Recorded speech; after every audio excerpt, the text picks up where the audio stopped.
Assalamualaikum warahmatullahi wabarakatuh. Perkenalkan, nama saya Ahmad Faris, NRP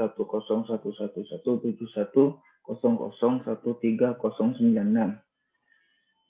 Pada kali ini saya akan mempresentasikan proposal tugas akhir.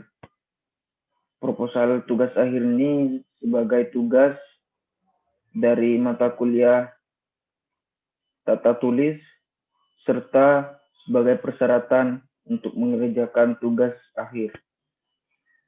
Pada proposal tugas akhir ini saya mengambil judul desain modifikasi gedung menggunakan metode struktur pracetak pada Gedung Sumamda 2 Muhammadiyah Surabaya. Selanjutnya, objek tinjauan. Objek tinjauan yang saya ambil adalah pada Gedung Sumamda 2 Muhammadiyah yang terletak di Jalan Pucang Anom nomor 91 Gubeng Kertajaya Surabaya. Fungsi dari gedung sekolah ini adalah fungsi gedung ini adalah sebagai gedung sekolah yang memiliki jumlah 8 lantai. Yang pada struktur utamanya adalah beton bertulang.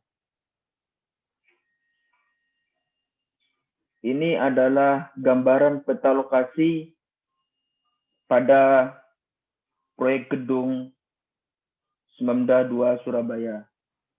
Pada persegi 4 yang berwarna merah ini adalah letak lokasi proyeknya. Kemudian daftar isi. Yang pertama, isi daftar isi adalah pendahuluan, yang di dalamnya terdapat latar belakang, rumusan masalah, batasan masalah, tujuan, dan manfaat. Yang kedua, dasar teori, yang di dalamnya terdapat gambaran umum beton pracetak, sistem rangka pemikul momen khusus, tinjauan elemen, sambungan, dan titik angkat. Yang ketiga, metodologi. Metodologi menjelaskan diagram alir pada perencanaan gedung beton pracetak. Bab 1. Bab 1 terdapat pendahuluan, yang pendahuluan tersebut memiliki 5 isi. Yang pertama, latar belakang. Latar belakang saya mengambil judul modifikasi gedung beton pracetak. Alasannya yang pertama, karena beton pracetak memiliki keunggulan dari segi estimasi waktu yang lebih cepat, kemudian biaya untuk pengerjaannya jika mengambil jumlah elemen cukup banyak itu bisa lebih murah. Dan yang terakhir dari keunggulan beton pracetak adalah beton pracetak memiliki mutu yang terjamin, karena ketika percetakan atau pembuatannya di pabrik itu dikontrol dengan standar-standar yang berlaku. Kemudian rumusan masalah. Rumusan masalah bagaimana merencanakan bangunan gedung dengan teknologi pracetak. Yang kedua, batasan masalah. Batasan masalah pada proposal ini saya hanya merencanakan struktur utama, tidak merencanakan bagian arsitektur ataupun mekanikal dan elektrikal.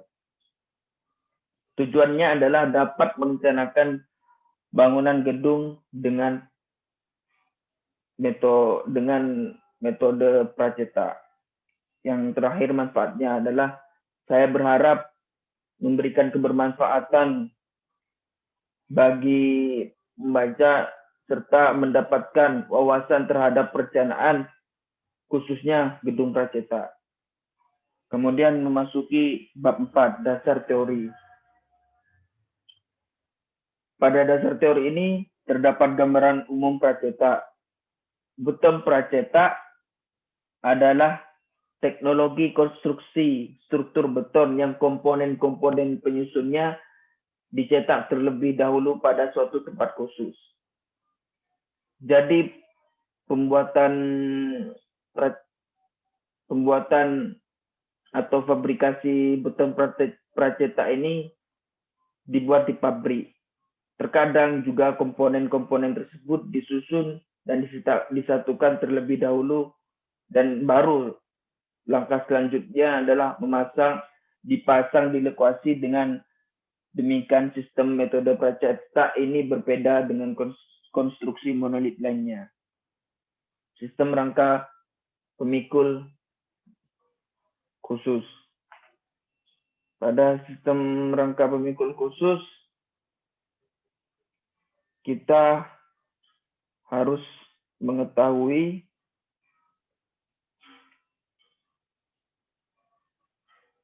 perencanaannya dengan benar, yang dengan berdasarkan yang mengacu pada SNI 1726 2013.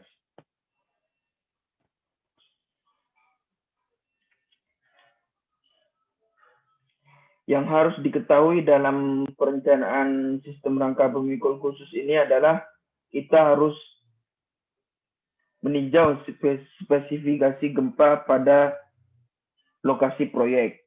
Kemudian faktor keutamaan gempa, klasifikasi situs, parameter respons spektra. Kemudian tinjauan elemen. Tinjauan elemen ini membahas jenis-jenis beton pracetak. Yang pertama, kolom pracetak. Kolom pracetak ini harus memiliki kekuatan nominal dengan kondisi tarik kurang dari 1,4. Dan kolom pracetak ini memiliki 4 jenis bentuk yang berbeda. Yang pertama, persegi, persegi panjang, lingkaran, dan oval. Kemudian, balok pracetak. Balok adalah merupakan salah satu elemen struktur dari portal yang memiliki arah bentang horizontal. Balok memiliki 3 jenis bentuk yang berbeda. Dan fungsinya pun juga berbeda. Seperti yang dilihat pada PPT ini, ada balok penampang persegi, balok penampang seperti berbentuk L, dan yang terakhir, balok pracetak berbentuk T terbalik. Yang terakhir ada plat pracetak. Plat pracetak merupakan struktur tipis yang dibuat dari beton bertulang dengan bidang yang arahnya horizontal dan beban yang bekerja tegak lurus pada bidang tersebut. Plat pracetak memiliki 3 jenis tipe. Yang pertama adalah plat pracetak berbentuk double T. Yang kedua, plat pracetak tanpa lubang atau istilah bahasa Inggrisnya solid slab. Dan yang ketiga, plat pracetak berlubang.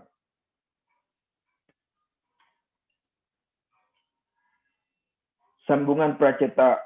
Sambungan pracetak tersendiri memiliki 3 jenis metode yang berbeda. Yang pertama ada sambungan baut. Sambungan baut ini adalah caranya, penyambungan cara ini diperlukan plat yang dibaja di kedua elemen beton pracetak yang akan disatukan. Kedua komponen tersebut disatukan melalui plat tersebut dengan alat sambung berupa baut dengan kuat tarik tinggi. Yang kedua adalah sambungan las. Alat sambung jenis ini menggunakan plat baja yang ditanam dalam beton pracetak yang akan disambung. Kedua plat ini selanjutnya disambung dan disatukan dengan bantuan las. Jadi pada 2 elemennya akan disambung menggunakan las. Dan yang ketiga, sambungan cor di tempat. Sambungan ini merupakan sambungan dengan menggunakan tulangan biasa seperti pada penyambungan atau penghubung antara elemen beton baik antara pracetak ataupun antara pracetak dengan cor di tempat. Pada kali ini saya dalam perencanaan gedung pracetak ini saya memilih sambungan cor di tempat. Kemudian ada titik angkat dan sokong pracetak. Titik angkat yang pertama ada pengangkatan plat pracetak. Pengangkatan plat cetak memiliki dua jenis titik angkat yang berbeda. Yang pertama memiliki 4 titik angkat. Yang kedua memiliki 8 titik angkat. Selanjutnya balok pracetak. Kondisi awal saat pengangkatan balok pracetak untuk dipasangkan pada tumpuannya, kondisi ini beban yang bekerja adalah berat sendiri balok pracetak yang diangkat oleh angkur pengangkat yang menyebabkan terjadinya momen pada tengah bentang dan pada tumpuannya. Yang terakhir ada pengangkatan kolom pracetak. Pengangkatan kolom pracetak ini menggunakan solid mounting system dari Peco Group yang dari pengangkatannya menggunakan solid mounting system dari Peco Group. Kemudian bab 3 metodologi. Metodologi ini terdapat langkah-langkah yang terstruktur atau disebut diagram alir. Pada diagram alir ini, yang pertama kita melakukan pengumpulan data. Pengumpulan data yang kita dapatkan adalah data gambar struktur pada gedung sekolah Semamda 2 Muhammadiyah Surabaya. Pada gambar struktur memberikan ulasan yang simpel, yaitu pada tinggi bangunannya kurang lebih dari 35 meter, luasnya 864 meter persegi. Preliminary design. Preliminary design adalah desain awal pada bangunan yang menentukan dimensi pada suatu elemen struktur. Dimensi elemen struktur tersebut akan dipakai dalam permodelan untuk dites dengan pembebanan yang telah diidentifikasi yang menghasilkan apakah berhasil atau tidaknya. Preliminary design terdapat kolom, balok, dan plat. Pembebanan dalam gedung dengan menggunakan metode beton pracetak adalah beban mati. Yang kedua ada beban hidup dan yang ketiga ada beban gempa. Perhitungan beban tersebut mengacu pada SNI 1727/2012. Kemudian bab 3 metodologi perencanaan struktur sekunder. Perencanaan struktur sekunder sendiri saya hanya merencanakan perencanaan tulangan balok anak dan perencanaan lift. Kemudian permodelan struktur. Pada permodelan struktur ini dilakukan pada struktur utama yang bertujuan menentukan perilaku struktur akibat beban existing. Saya menggunakan alat bantu aplikasi ETAS. Kemudian ada perencanaan pendulangan kolom. Pada perencanaan pendulangan kolom ini saya menghitung 3 perencanaan. Yang pertama perencanaan tulangan kolom. Perencanaan tulang kolom sendiri dalam perhitungannya terdapat tulangan kolom akibat beban aksial, tulangan geser. Dan yang kedua perencanaan tulangan balok. Pada perencanaan tulangan balok, kita harus memperhitungkan tulangan lentur pada balok, tulangan geser pada balok, dan tulangan torsi pada balok. Yang terakhir pada perencanaan pengulangan plat. Di sini hampir sama dengan perhitungan penulangan balok, yaitu kita pertama harus menghitung penulangan lentur pada plat, penulangan geser, dan menghitung tulangan susut pada plat. Dan yang terakhir adalah perencanaan sambungan. Pada perencanaan sambungan ini kita mengacu pada SNI 2847/2013 pada pasal 7.1.3. Dalam sambungan perencanaan ini menggunakan sambungan basah overtopping. Sambungan kolom dengan kolom.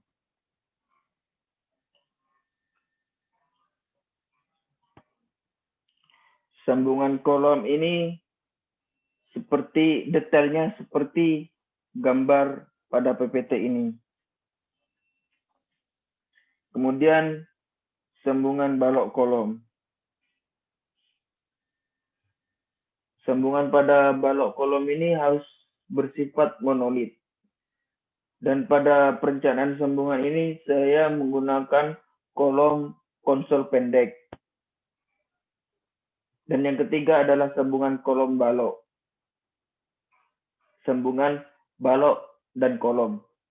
Sambungan balok dan plat. Pada sambungan ini sifatnya sama, tentunya harus monolit. Agar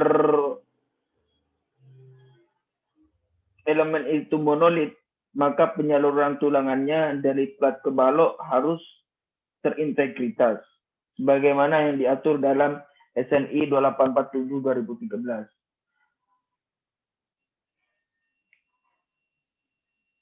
Sekian presentasi dari saya, kurang lebihnya mohon maaf dan terima kasih. Wassalamualaikum warahmatullahi wabarakatuh.